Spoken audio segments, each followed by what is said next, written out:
Então, dando continuidade a esse episódio, estamos aqui para a parte 2, que é uma parte mais aprofundada para especialistas, né, na área de infectologia, microbiologia, doenças infecciosas de uma maneira geral, farmacêuticos. Estamos aqui com o nosso convidado de hoje, o professor Dr. Carlos Kiefer. Professor, sempre um prazer tê-lo aqui com a gente. Vamos partir agora para uma conversa um pouco mais aprofundada e técnica. Claro. E eu queria aproveitar o seu expertise, seu conhecimento, né? Recentemente, o Ministério da Saúde publicou um boletim de 7 anos de análise de carbapenemases, Sim. que são aquelas enzimas que destroem carbapenêmicos, que são drogas importantíssimas no nosso arsenal Sim. antimicrobiano, né? Especialmente para gram-negativos, hospitalares, multiresistentes e tal. Eu queria que o senhor comentasse um pouco sobre esse processo, os principais achados, o que a gente pode destacar para quem já leu o artigo, para quem não leu, se entusiasme e vá buscar essa informação. O boletim está em português, o artigo está em inglês, claro. Um complementa o outro. Então, por favor, professor. Tá bom, vamos lá. Bom, primeiro é um prazer, né, Piloneto, e falar um pouco também desse nosso trabalho junto, né, dessa publicação que você se refere. É importante, acho que para a classe de especialistas e para aqueles que se interessam em resistência, né? Para que torne claro o que a gente fez ali.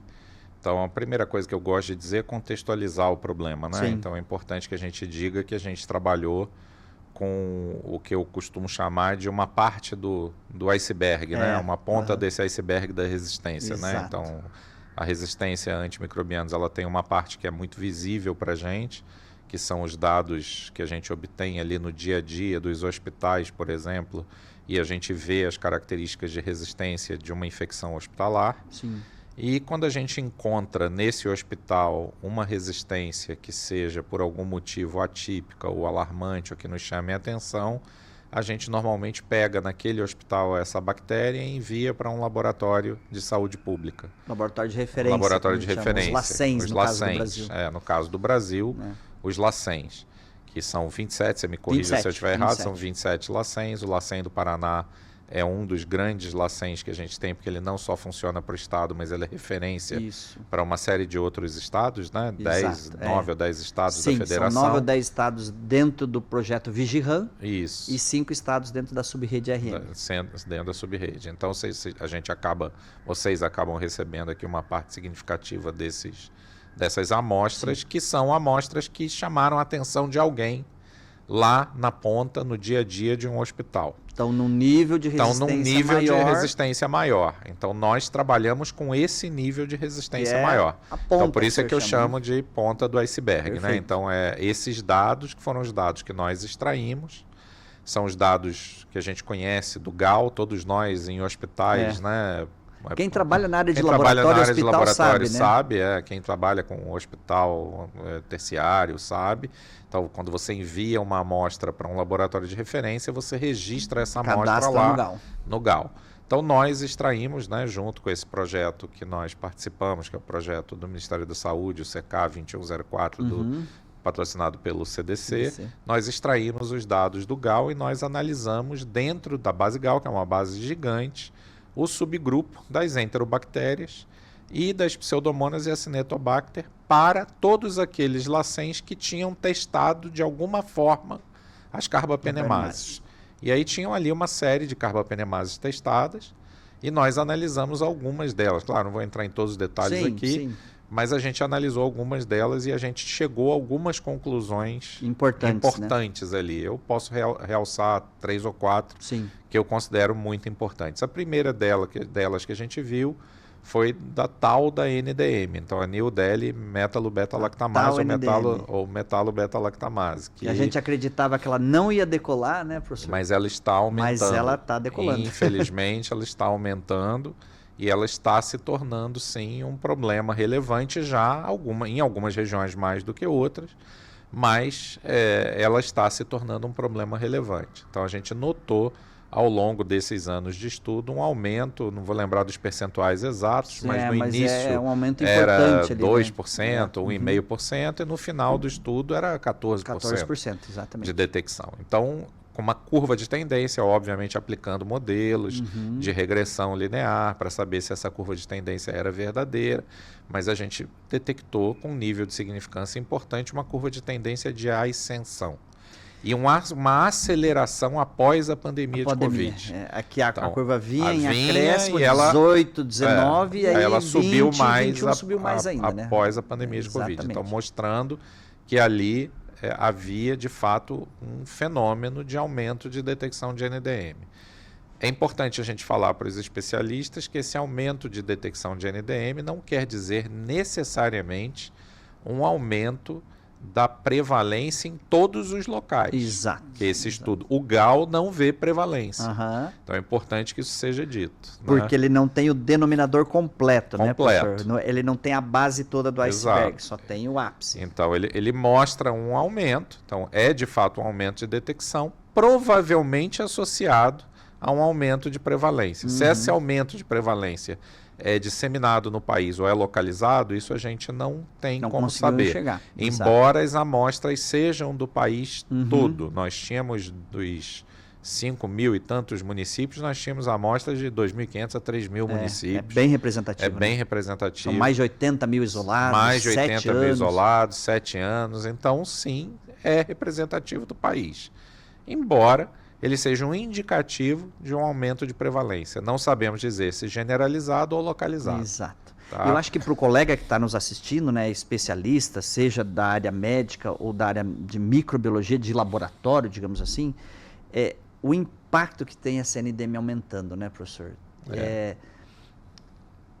As metalo-beta-lactamases, ela tem uma diferença que elas não respondem bem aos novos inibidores de beta-lactamases. Não respondem. Né? Esse então, é um problema muito importante. Que vai ser superado com novos medicamentos, novas drogas que vão ser lançadas em breve. Aí, o FDA já aprovou, deve chegar para o mercado brasileiro ainda esse ano que vem. Mas assim, preocupa. Preocupa porque, primeiro, embora haja novas drogas estão vindo aí que com promessa de ação, a gente sabe que não chegou aqui ainda, então assim mesmo, quando chegar, normalmente o sistema privado se beneficia primeiro do que o sistema público, então o acesso é um problema, registro é um problema, desenvolvimento de novos fármacos. A nossa indústria não é uma indústria nacional brasileira farmacêutica, embora esteja investindo em pesquisa e desenvolvimento com exemplos louváveis disso. Sim. A gente sabe que ela não está na ponta nisso, então não é ela que está desenvolvendo, não é o nacional que está desenvolvendo essas drogas. Então, no caso de uma disseminação mundial de uma enzima como essa, a gente vai ficar para trás. E o acesso ao medicamento, né? Que aí é o outro ponto. Depois de registrado, depois de pesquisado, depois de registrado, se ele chega aonde ele precisa chegar. Exato. Esse é o terceiro ponto. Então é preocupante isso. Isso, tá? E na sua fala, né, o senhor mencionou mais de uma vez a palavra acesso e faz lembrar um grande colega nosso, que colaborador nesse estudo e em vários outros, o André Abreu, do Ministério da Saúde. Ele sempre insiste na questão do acesso, né? Como ele está na área de gestão pública, ele tem essa visão.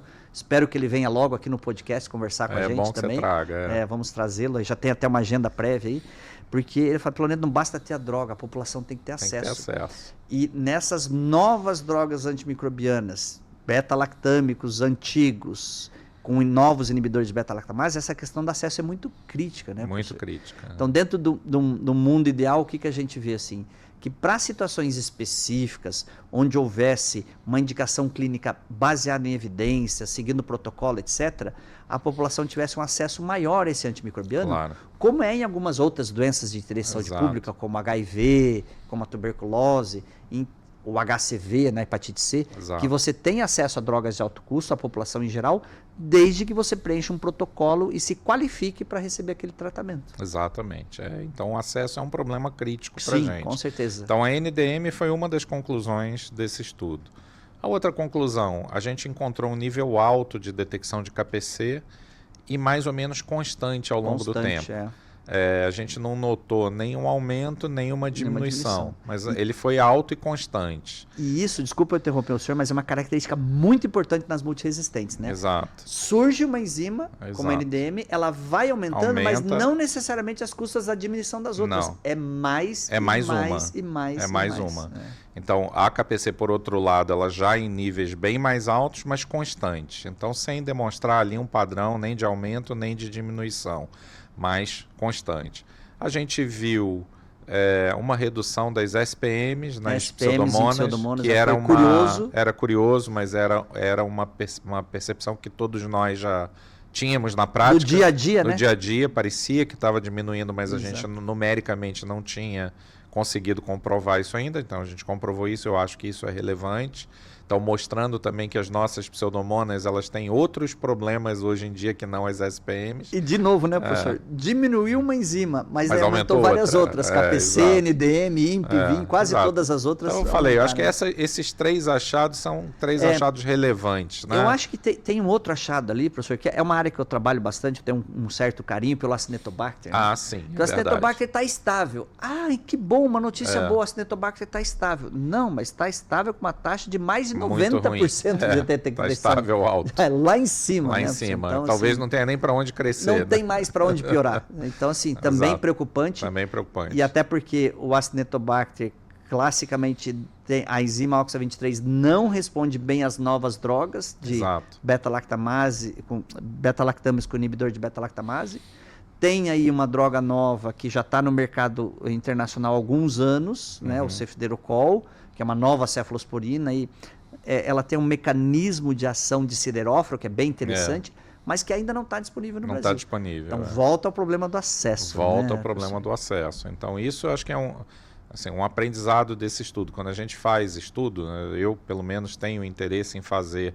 Eu sou da academia, obviamente, eu faço pesquisa. E nós somos curiosos, né, professor? A gente é curioso por natureza. Falando sobre isso hoje porque é curioso. É curioso por natureza, mas eu tenho interesse também em fazer pesquisa que ajude, de alguma maneira, a saúde pública, nos direcionar. Que o gestor, o tomador de decisão, possa olhar para a cidade e dizer, então eu posso ir para cá e não para lá. Exato. Então, aqui, eu acho que essa pesquisa ela foi um divisor de águas, porque ela foi com dado nacional. Sim. Ela se transformou num boletim epidemiológico, que é a linguagem... Primeiro boletim de AMR do Ministério da Saúde. Primeiro boletim de AMR do Ministério da Saúde. E é a linguagem que o Ministério precisa falar. Eu entendo que o Ministério ele precisa se comunicar com a rede de saúde por via de boletim. Então, nós da academia temos muito a contribuir com o Ministério para ajudar a construir esse raciocínio trabalhar junto, né, da resistência. Né? Então, a gente tem que trabalhar junto para isso. Mas, mais do que isso, para os gestores, embora ainda não seja uma informação precisa de prevalência ou de carga de doença, que eu sei que é o que o gestor precisa para tomar decisão, mas já é uma bússola que aponta para a gente, olha, o nosso problema nas enterobactérias, em pouco tempo, se chamará NDM. E aí, quando se chamar NDM, cadê as IFAs? Exato. Cadê a pesquisa da nossa indústria? Cadê o acesso? São as 3 perguntas que eu gostaria de ver respondidas. E eu colocarei mais uma. Cadê o diagnóstico rápido? Perfeito. Acessível também. Não diagnóstico rápido de alto custo, diagnóstico rápido acessível. Não existe stewardship de antibiótico se não tiver stewardship de diagnóstico. Exatamente. Esse é um tema que a gente vai discutir aqui, né? Porque é um tema, além de ser atual, extremamente importante, né? Que o senhor colocou bem, eles se complementam, né? Não adianta a gente querer fazer o uso racional de antimicrobianos atirando nas escuras. Atirando as escuras. Se eu não tenho diagnóstico, eu vou sempre atirar as escuras. Exato. Numa situação de criticidade, de você salvar a vida ou não do paciente, você vai chutar baixo? Você não vai chutar baixo, você vai chutar alto. Né? Então... E aí, assim, eu fico refletindo aqui, pensando, né? Poxa, e o que nós vamos falar para o nosso ouvinte de coisa boa, né? Parece que só tem coisa ruim, né, professor? Mas acho que um aspecto importante, assim, e eu gosto muito dessa frase, né? Aquilo que não é medido não pode ser controlado. Exatamente. Então, assim, nós trabalhamos muito com epidemiologia, eu também gosto de trabalhar muito com essa área. Sou de LACEN, que é um laboratório que faz diagnóstico epidemiológico, vigilância epidemiológica, né?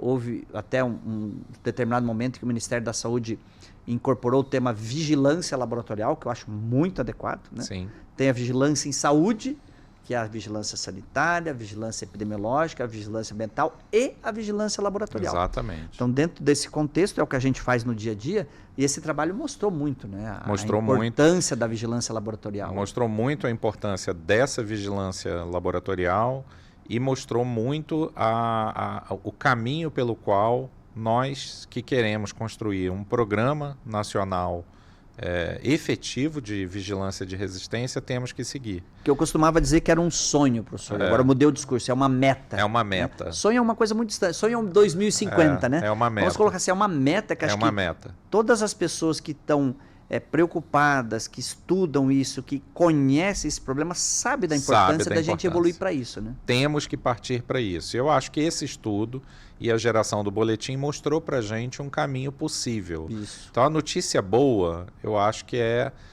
nós talvez nunca tenhamos tido no país um grupo que trabalha junto tão alinhado e com a possibilidade de construir, de pavimentar esse caminho para um programa nacional de resistência. Nessa estrada tão tortuosa, esburacada, cheia de deslizamento, mas nós temos deslizamento.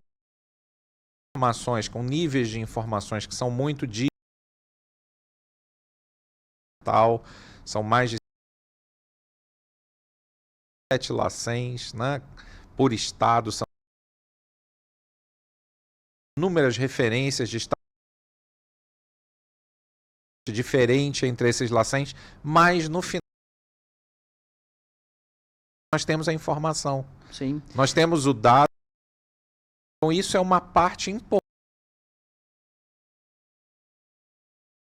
Porque sem a informação não tem como fazer planejamento. Eu acho que está bem alinhado nisso, mas eu acho que é interessante.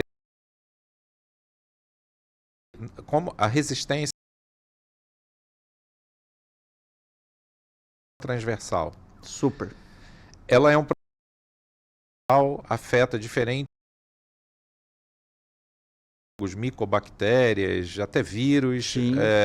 Ela é um problema multifacetado, mas a gente, para construir um programa, a gente precisa construir um consenso. Vamos olhar para algumas dessas resistências e vamos escolher aquelas que são mais importantes. Exato. E vamos monitorar aquelas que são mais importantes. Nós já temos ferramentas para isso. Então, quando a gente tem, por exemplo, redes laboratoriais, públicas ou privadas, que geram diariamente, diuturnamente, elas geram dados de resistência. Então, a gente sabe que temos inúmeros laboratórios no país gerando dados de resistência.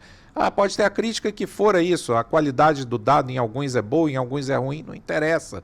É um dado que existe ali. Eu tinha um colega de estatística, até professor aqui da Universidade Federal do Paraná, o professor Paulo Justiniano, que ele falava, quando o dado é muito grande, a verdade aparece. Não importa como. Não importa como, e o dado é gigantesco. Você pode ter um viés, mas esse viés ficará diluído. Então, um pilar, dados de rotina de laboratório, públicos e privados. Exato.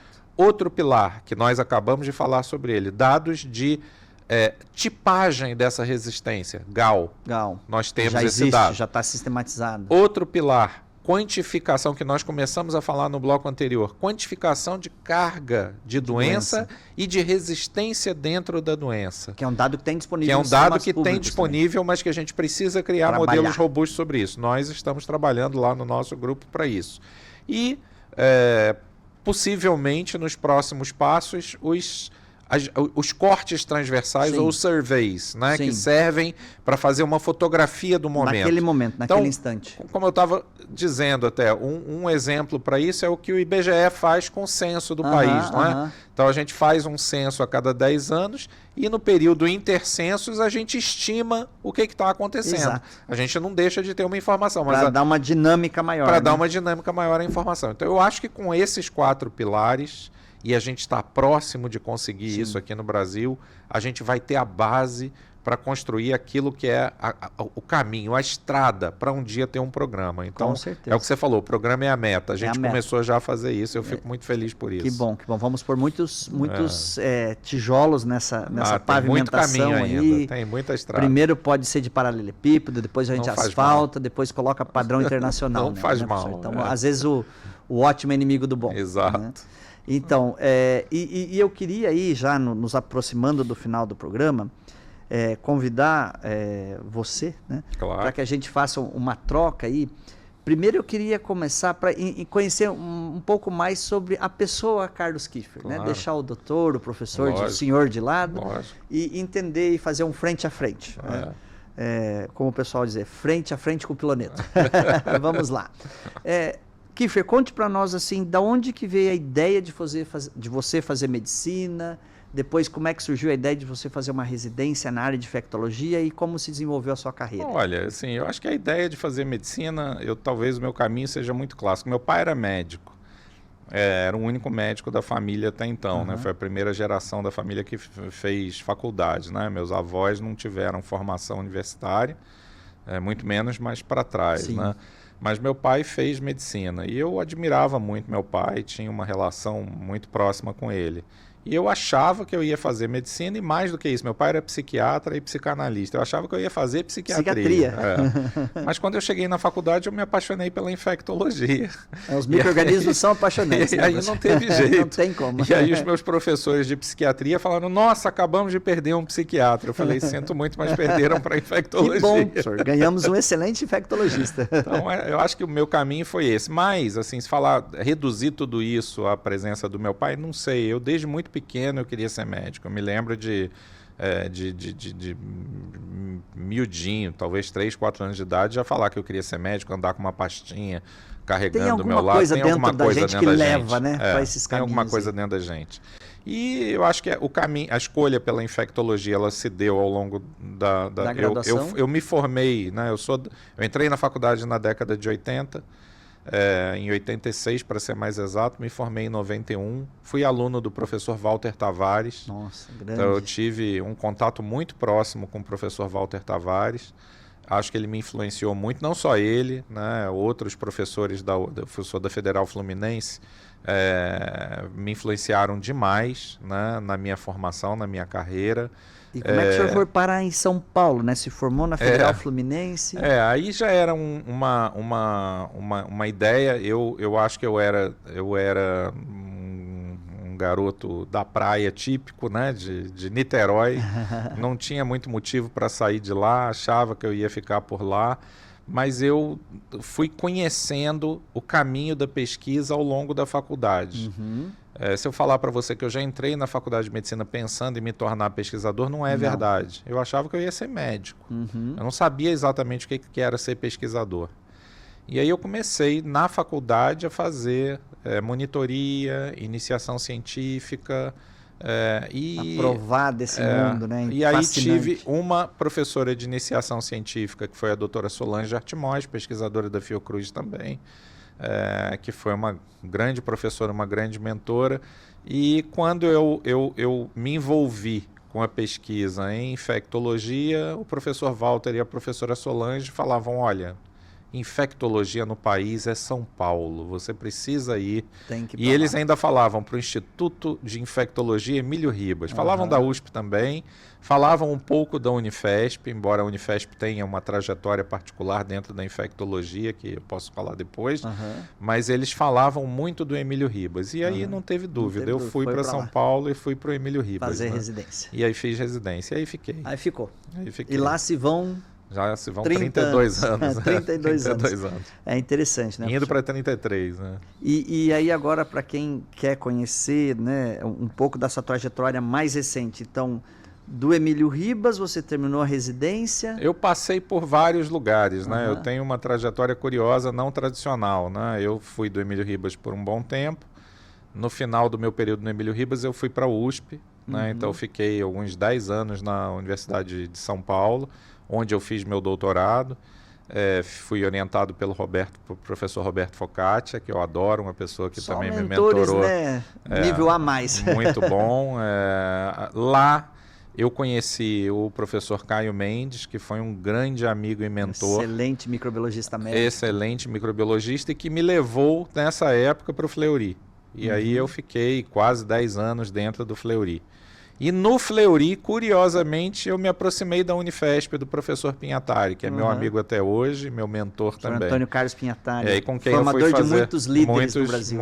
Muitos dos nossos colegas. E aí eu fui fazer um pós-doutorado, depois de um grande projeto que nós fizemos juntos, com o professor Pinhatari, ele foi meu supervisor de pós-doutorado, e aí fiquei na Unifesp. Aí encontrei meu lar. Aí... Voei bastante, pousei em vários ninhos, mas encontrei o meu ninho definitivo. Mas é bom, né? Ter essa visão de vários cenários, vários tipos de institutos, serviços, dá uma outra bagagem. Dá uma outra bagagem. Né? A gente vê as coisas com mais relativismo, né? A gente entende que o que é bom num lugar é ruim no outro, o que é ruim num lugar é bom no outro. E essa experiência que você desenvolveu com a área pública, privada, ensino, pesquisa, também é muito rica. É muito rica. Isso coloca a gente numa posição bastante diferenciada. Né? E para a gente finalizar, agora eu quero conhecer um pouco do Kiefer também. Nós vamos fazer aquele bate-volta, pergunta e resposta bem rapidinho ali, para a gente concluir ali nos últimos minutos. Um hobby. Leitura. Literatura. Um filme.